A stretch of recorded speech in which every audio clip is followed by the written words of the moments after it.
Sveicināti! Mani sauc Kaspars, un šī ir mana biznesa ideja. Ekoloģisks, 100% no dabīgiem materiāliem darināts klūgu šķirsts. Šeit ir klūgas, lina audums tapsējumam, koka pamatne. Varētu teikt, ka tas tāds ekozārks. Par ideju. Man šķiet, ka katrai idejai ir vajadzīgs laiks un vieta. Un tikai tad, pie šiem nosacījumiem, šī ideja var tapt realizēta. Par laiku.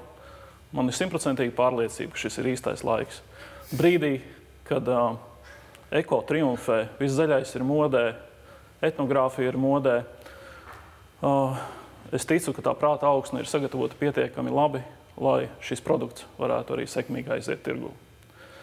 Par vietu ir vēl lielāka pārliecība. Kur gan citur vēl, ja ne Latvijā, kur kapu kultūra ir uz tāda plaukuma, šis produkts nebūtu populārs un negūtu ievērību. Lai arī mērķa auditorija, protams, ir tautiski, eko, zaļi domājoši Latvijas iedzīvotāji, es vienlaikus ticu, ka šim produktam ir panākuma iespējas arī eksporta tirgos. Skandināvijā, Baltijas valstīs.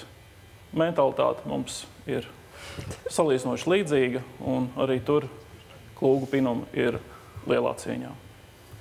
Par moto esmu izvēlējies tādu nelielu sauklu devīzi, ka dzīve nav gludi ēvelēts dēlis, līdzīgi kā klūgu pinums, tas met līkločus.